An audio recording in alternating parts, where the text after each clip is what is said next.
So I've just hit record. As you know, we do record all of our sessions so that they're available later for you guys to review and also for you to send on to your colleagues and your friends.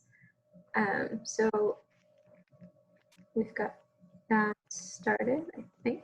We do, okay. So again, welcome to session 8. Today we're going to be covering oxygen concentrators. Very similar to last week, this has been curated from all of the questions and all of the comments that we've gotten from you guys surrounding oxygen concentrators. So we won't go as in depth as we did in that very first session about oxygen concentrators. We'll just cover the most relevant details. As you all know, for Project ECHO, the foundation of our discussions is love and respect. Please respond kindly rather than react if you disagree. Go ahead and test your equipment ahead of time if you can. Be sure to mute your microphone when not speaking. That's in the bottom left-hand corner of your screen. At the end, we'll open things up for discussion, so you can unmute and introduce yourself. Be sure to speak very closely. If you're in a large room, get close to your microphone. If you have any issues, you can chat us or send us an email.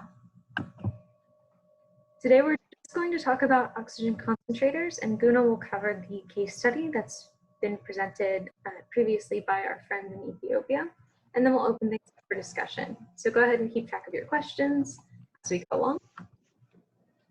And with that, I will hand it over to Guna.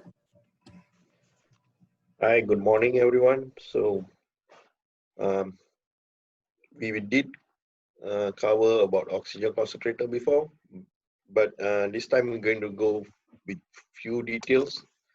So on the oxygen concentrator, if you see the system, Aaron. Okay, sorry, one sec.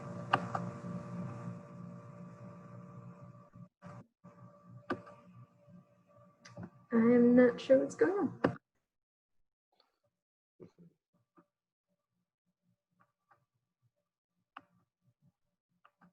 How's that? Yep, now you can see the PowerPoint. Okay, so you can see how oxygen concentrator work. Normally, the air enter to the compressor and it go to the cooling coil thing and go through the surge tank and go to the Sieve tank. And from the Sieve tank, you're going to absorb nitrogen and let go the oxygen to the product tank that stabilize the flow and eventually go to the flow meter adjustment. From there, you'll give you output of 90 to 95 oxygen, depend on your setting of the liter per minute. So that's how oxygen concentrator work. And the nasal prong, normally you have to remember the application is 0 to 15 liter per minute, depends on the patient.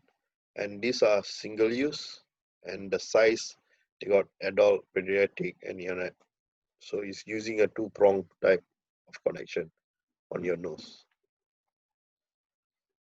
So pressure swing observation, it's about how the system work is oxygen concentrator. They use molecular Sieve tank. Then what happen is you give a compressed air into the Sieve tank and pressurize them, and the nitrogen will be absorbed by this particular Sieve tank and eventually let go the oxygen. By using more pressure, you create more oxygen and it absorb more nitrogen into the system, into the Sieve tank. And what happens is the oxygen are let go into the system and you get more oxygen, like above 17, above 90 to 95.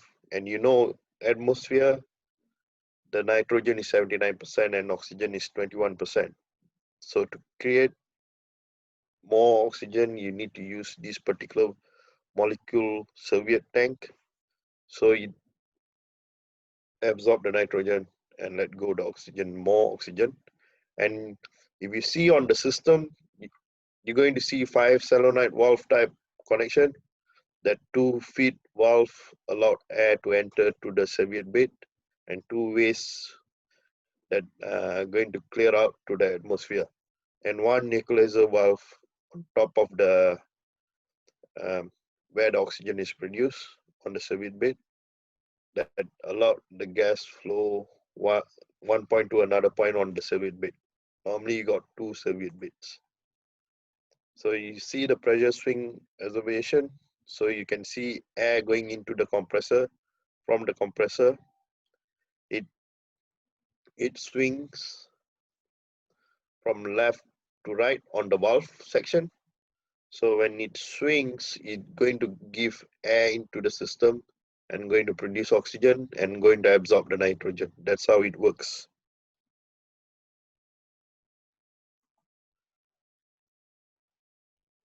So block diagram inside your system. So normally the intake filter will carry the air into the system and go through the filters. And from the filter, go into the compressor, all that. So you got 1, 2 filters that you need to clean and keep it clean, all that. And even inside the oxygen concentrator, you always have to keep it clean so you get a very good air ventilation, so you don't heat up inside. So the heat can cause thermal switch off and compressor getting heat up and shut down, all that. So always have to maintain the air filter, and if some air filter you can wash, some you need to replace, and the product filter need to be clean, all that, because sometimes the product filter can block or can damage. Normally the product filter is every 10,000 hours, depend on the manufacturer recommendation. So air intake filter and product filter. So when you talk about air intake, you got wash and reuse type of filter, air intake filter, and some are single use, work more than 15,000 hours. Then after that you have to change. So depend on the condition of the manufacturer, condition and manufacturer recommendation. And product filter every 10,000 hours. So how you know these things work for 10,000 hours or 15,000 hours? You always have to refer to the hour counter on the oxygen concentrator. That's a device that count hours of the to count how many hours the machine have worked. So that's your reference point to change these type of things. So important components, you always have to remember there's an equalizer valve and control board, power supply, serviette tank 1 and 2, high pressure valve at the bottom with the compressor. So you got 2 feed valve and 2 waste valve. Some only use 2 valve that work as a feed and a waste. It built in like a two-way switch. So sometimes you ended up going to see 1 equalizer valve and at the bottom only 2 valve that work feed and a waste. So serviette bed, the function everyone knows that that work as a one of the important component in the oxygen concentrator that absorb nitrogen and let go the oxygen on the system. So the material they use is zeolite that collect the nitrogen and let go oxygen. So all the unit you're going to see most of it with 2 serviette bed.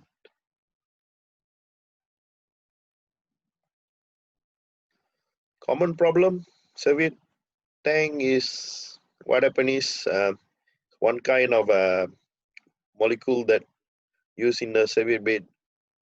The zeolite work like bend the nitrogen molecule and let a smaller oxygen molecule pass through. So it basically it'll absorb the nitrogen and let go the oxygen. So serviette tank normally should last at least 20,000 hours or 40,000 hours, depend how regular you maintain and depend the location you keep them, and always remember the hours you can see on the hour counter. And a serviette tank always get affected with high humidity and water area, so you have to careful your humidity of the room, all that, and the way you keep them, and if you maintain, it lasts longer.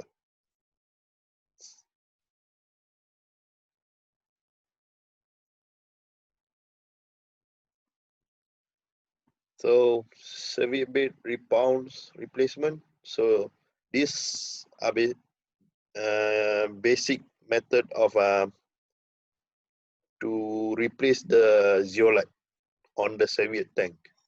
So the method is very important. Is you have to replace all the gasket and filter, and you need to replace the HTM O-ring during the process, and you need to replace the bacteria filter, and you have to refill with a new zeolite material. You have to remove the old zeolite and replace with the new one, and clean the canister, all that.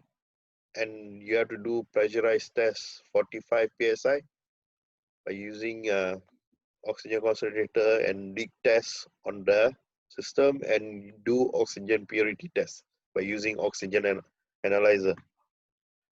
So leak test is very important, because if you don't want to have any leak on your serviette tank, eventually what happens is the pressure change and your output will be quite bad. So we don't want that. So leak test is very important actually.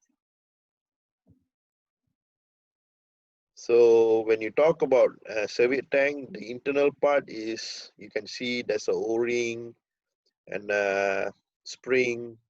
This spring is quite hard, so you have to remember when you open, the spring can pop off, and maybe can get injury, so you need to open carefully. So the O-ring on the both side need to be replaced when you do replacement of zeolite. So we did mention the brand and the size, shape of each. Like acid, you're going to get 40 cm long of size and 8 cm diameter, and there will be this 44 cm long and 8 cm of diameter. And all the shape are cylinder type. So these are internal part of the serviette tank. So when you do replacement of serviette bed, you have to open the serviette tank carefully, remove the zeolite and clean the tank, and replace the O-ring on the both side. And then the canister refill with the new zeolite. Each tank need almost 2.3 kilogram of new zeolite. But when you open, you have to open carefully. You don't want to damage the other part. So make sure that you open it carefully and reassemble the serviette tank, and confirm the top cap and bottom cap are sealed properly with new O-ring. And before you do the pressure leak test. So always remember, you have to replace the O-ring, because the older O-ring will be dry, and it doesn't cover the leak part properly anymore. So you need to replace the O-ring.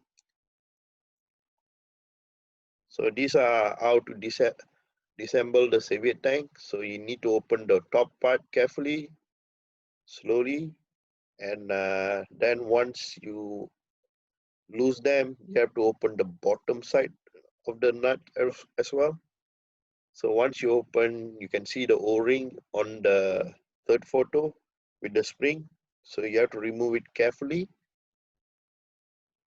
Then once you remove all that, you can see the both side O-ring as well.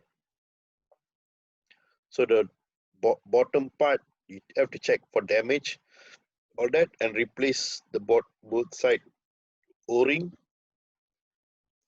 And please check all the baffles, stationary piston are in excellent condition. Sometimes you get damaged one, so you need to check all that. Then you remove the zeolite into a dry container or something that you don't. You have to remove it and put it in a proper container, because you don't want the dust flying around, and because of the air movement, you can get sick. So you have to be careful with that. So when you remove it carefully, put into a dry container or something like that. And once you remove everything, you can start to reinstall back by replacing with the new zeolite.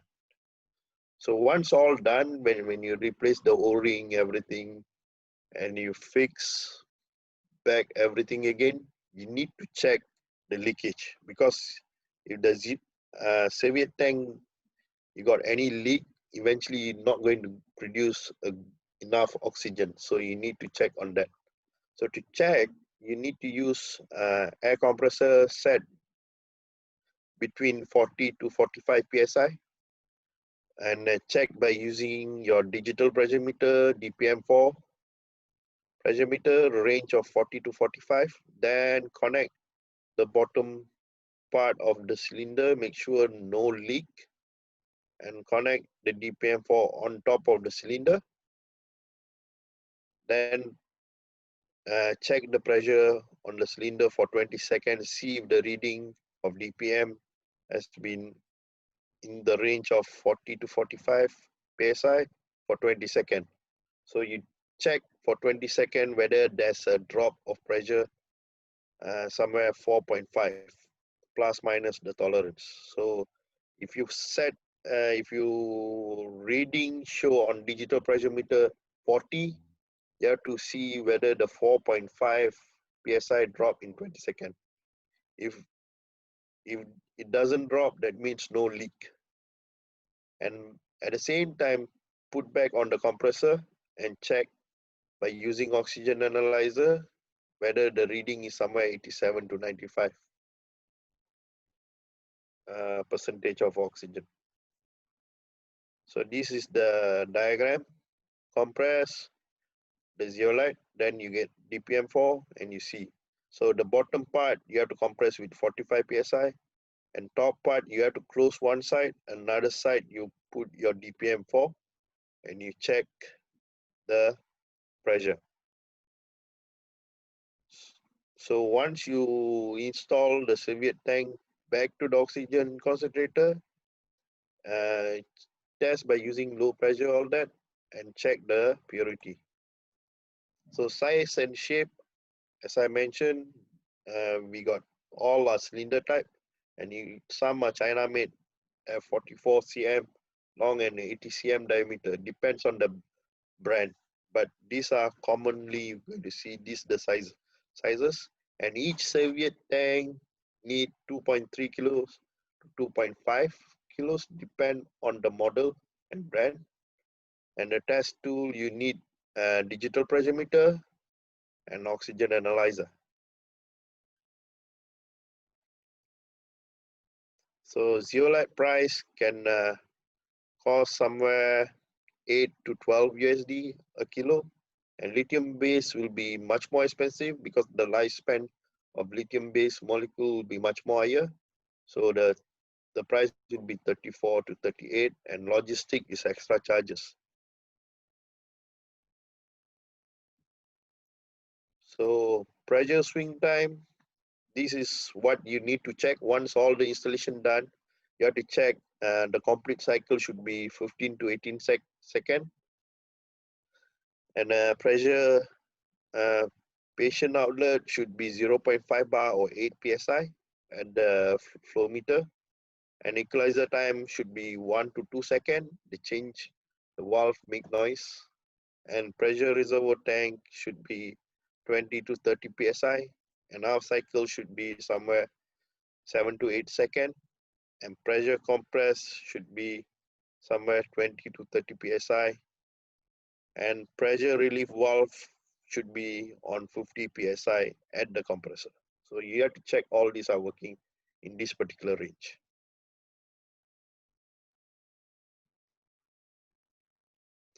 So safety issue, when you're doing zeolite replacement, you always have to make sure that the PPE is used properly, like protective glove, eye protection, the waste, how you want to dispose in the proper way, because you don't want to spill and you don't want the thing is airborne, all that. And make sure that you use carefully with the procedures, all that, because you don't want to get injured. So safety issues that you need to consider is this particular thing, like handling and breathing, because it can create dust because of the zeolite. So you need to wear proper face mask, all that.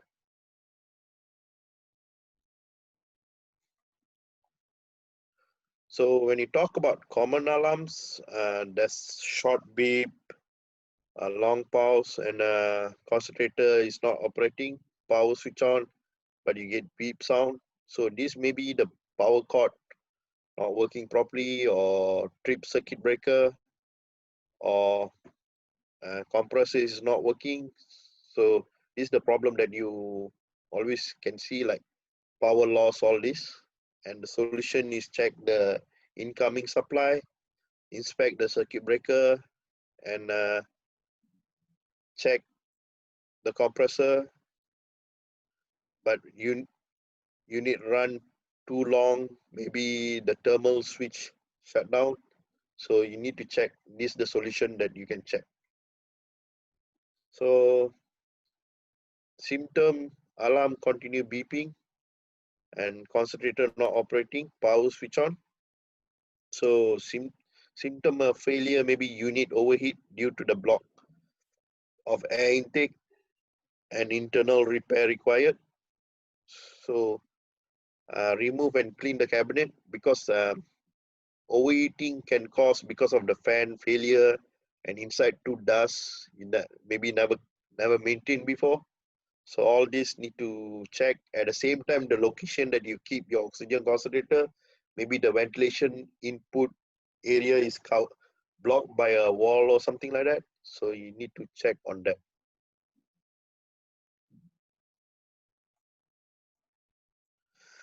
So yellow and red light or continuous red alarm, maybe low oxygen purity, maybe there's a kink on the tubing, on the cannula tubing, or flow setup is very low, or unit overheat due to the blocked air intake. So you always have to clean and replace the filter, inspect the kink blocks, correct and replace the item, and turn on the power off for 60 seconds and power up back, and check the flow meter, set 1 liter per minute or more, and remove and clean the cabinet filter. Move the oxygen concentrator from the wall, and this is the solution that you can do actually.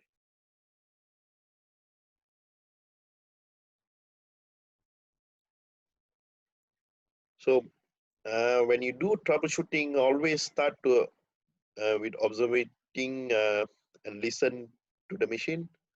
So you always listen to the switching of the valve, all that, and do functional check. So listen to the abnormal sound, like checking on the switching time, because the valve will be switching on a few seconds. So you can listen to that particular switching sound, whether it's the sound have changed or anything. And sometimes some oxygen concentrator, they got an indicated LED, like an alarm thing. You can check that particular thing on the front panel or at the back on the control board. You can see the light are moving. When the red light is moving, there's 4 red light and 1 on equalizer. So you can see when the light moving to the equalizer valve make some noise changing, all this. And you have pressure port on the low side and the high side of the oxygen concentrator. You can check the pressure of that particular point, whether the pressure is normal or not. And at the same time, check the service manual, because sometimes service manual play a very important role. So the unit run but low pressure, low flow or high pressure condition. So this is another problem that you always commonly going to see. Either you're going to get alarm indication or popping noise that caused by the relief valve. So you need to check by testing using the high pressure on the test point. Check the pressure whether it's inside the range or not on the high pressure and the low pressure. Then if the pressure is normal, then check on the valve whether the valve condition is good or not, and check if any leakage or anything. If low pressure, check for leakage. High pressure, check for any blockage or anything. Blockage can cause by some dust on the valve itself. So check all that. The best thing is to measure the high pressure section by using pressure gauge, digital pressure gauge, and low pressure circuit with the pressure gauge as well. From there, you know whether it's inside the range. So another issue that always you get is the compressor will not start when the unit turn on. So it can be power loss, can be the voltage to the compressor is not right, and it can be your capacitor, and it can be the unit been running too long and the thermal switch cut off because the heat. So all this you can check on by using multimeter and using the service manual. So these are the common problems that you can find. So another question that raised by the previous session is the concentrator run a continuous cycle but as low oxygen concentration. So it can you can test by using a test gauge on the higher and lower pressure section. So if anything, high pressure indicate a defect severe bed, and low pressure indicate occlusion of filter, leak, or maybe compressor is not performing very well. Uneven bed pressure indicate the valve not operating correctly. So to check for oxygen leak, you have to look into serviette bed, flow meter, then the product tank, bacteria filter, pressure regulator, final check valve, and outlet port. So by checking by using the checklist, you can see whether the pressure is inside the range or not. All this at the same time, you can look into a leak point. If the pressure is lower than the actual pressure, that means something is leak. If pressure is too high, maybe something is blocked. So that's how you do the checking.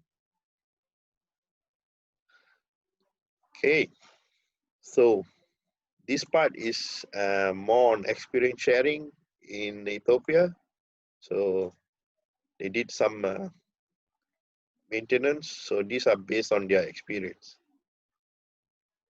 Okay, these are important part of maintenance flow, that accepting the equipment, disassemble and decontamination, then assemble back and pre-check, maintenance check, and doing the maintenance itself, then integrate the accessories together and test and analyze, and decommissioning is one of it actually. So if when you do test and analyze, if fail, you have to go back to the maintenance and recheck what the fail cause, reason of the failure, and do the corrective maintenance.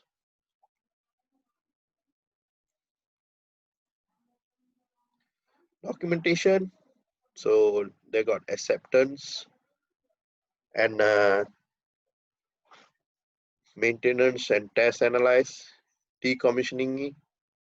So this how normally they do is based by taking the asset number, model, hospital name, serial number, equipment name, and the manufacturer details of the equipment. So patient monitor, equipment name is the patient monitor, oxygen concentrator, all this.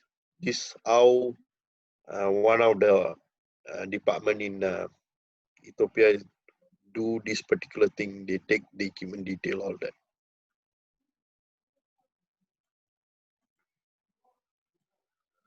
So you can see the document sample. So they fill up each individual document with this particular document. So it is like it's a birth certificate of the equipment.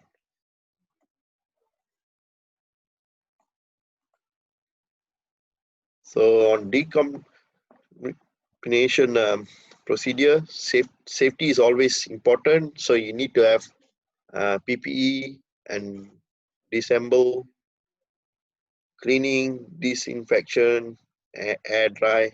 So this is the procedure that you have to do. Always make sure that you use a proper PPE, and when you working with the equipment, sometimes you have to disassemble the equipment, do the cleaning, and do the disinfection, air dry, then only you start to work with the machine.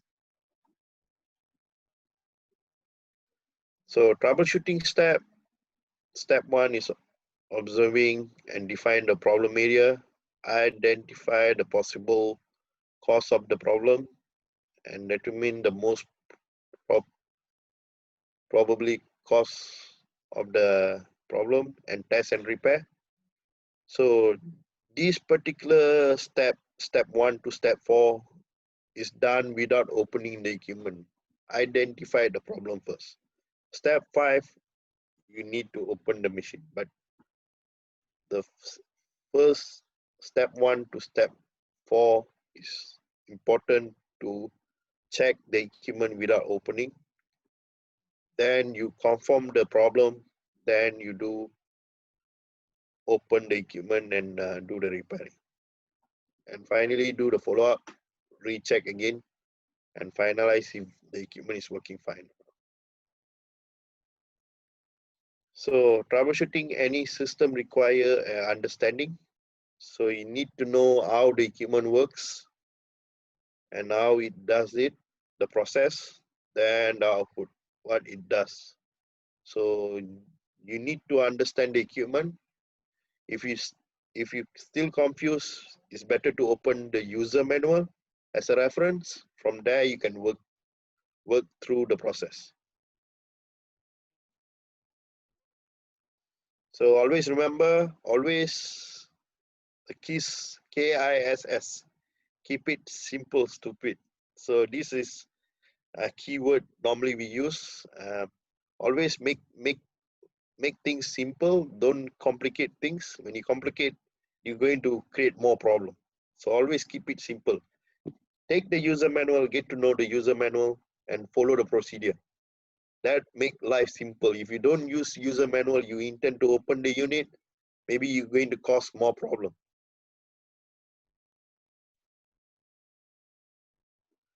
So this is case study based on Yuyue oxygen concentrator.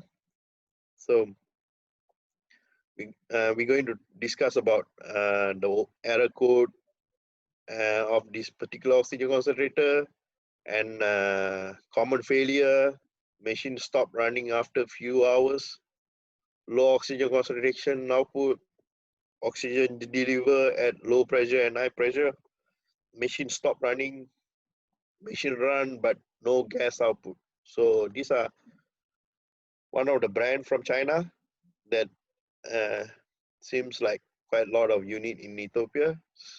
So they went through few issues. So we're going to discuss about this particular brand. So case study one is machine stop running after a few hours or minutes. So the cause is pressure or O2 concentration. Sensors sense above or below operating range, dust on PCB board and oxygen sensor board, and dust particularly block the airways. So solution is to clean the dust and check the output pressure and oxygen concentration. So when you do output pressure tests, you need to have digital pressure meter or pressure gauge, and oxygen concentration output, you need to have oxygen uh, analyzer.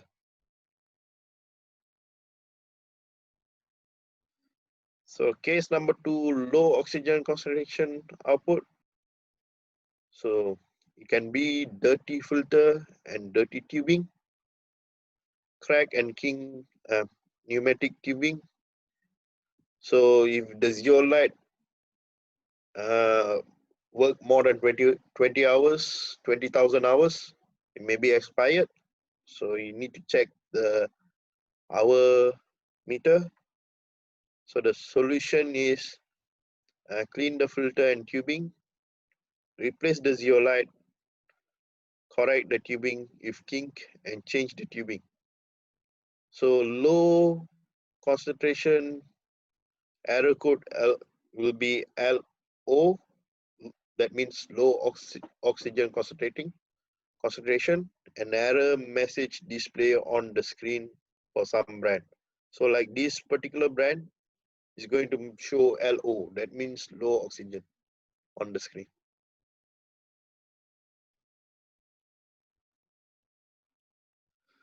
So case number 3A, oxygen deliver at low pressure.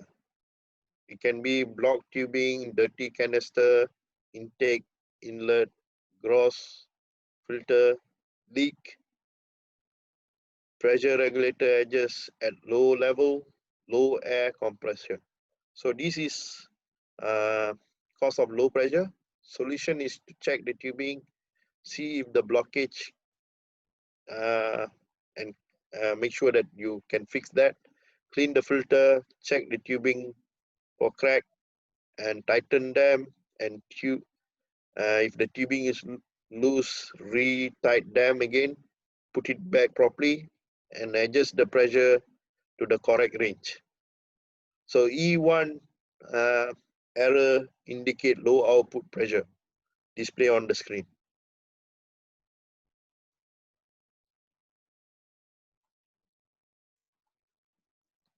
For case study 3B, oxygen deliver at high pressure. So when talk about cause of high pressure, maybe narrow tubing diameter due to the dust particle. So dust collected on the tubing and create small hole, all that.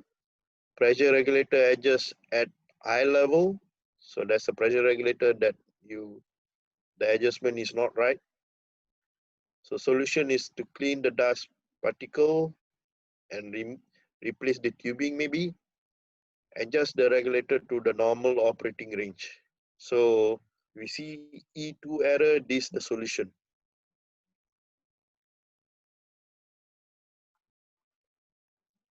Case study number 4, machine does not function when switch on. So it can cause because of the electric wiring disconnected and starting capacitor failure, compressor failure, electric component failure, maybe the control board fuse fail or something like that. So that's one of it. So solution, check the electric connection, incoming power, check and replace the capacitor for the starter capacitor, check the motor winding and replace if necessary. If compressor failure, check other circuit components such as transformer, fuse, all this. So these are normally you're going to get an audio alarm that making noise that no power input. So case 5, no gas output when the machine turn on. So the problem caused by blocked check valve, failed solenoid coil, disconnected tube or leak, blocked HEPA filter or inlet filter. Solution is to check the solenoid valve and replace if necessary. Check and disconnect the tube, leak and tighten the connection. Clean and replace the HEPA filter intake or gross filter. So normally if we see E3 on this particular unit LCD display, that means open compress or open airway. That's the error. So these are the things that normally they do, the procedures, filling up form and doing the maintenance work, all this. All this took place in Ethiopia. Aaron, back to you. All right, thanks, Gina. Come. Move into our discussion phase. Let me go ahead and stop sharing. I'll also, at this point, launch the poll. Again, this is how we get feedback from you guys on what topics you do and don't need covered. This is how we'll plan the rest of our sessions as well.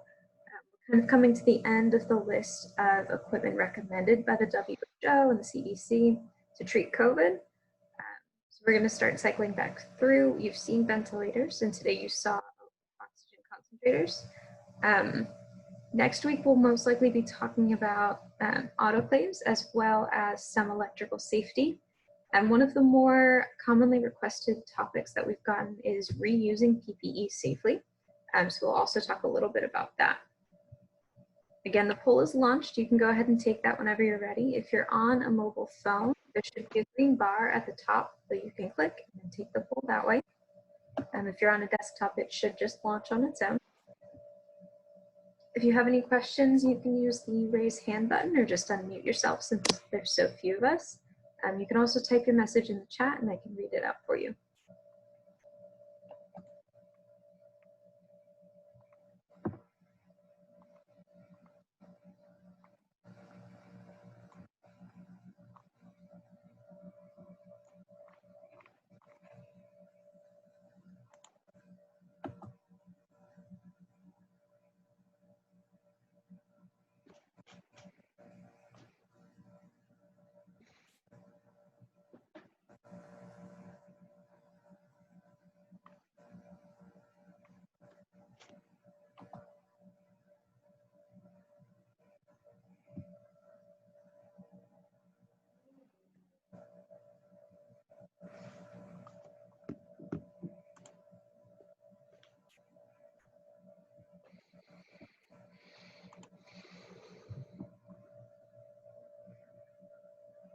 Yeah, I think quite a few people are having internet issues. So I'm going to go ahead and cut the recording. Thank you so much for participating today. We really appreciate any feedback you can offer us, whether that's... Sorry, is there a question?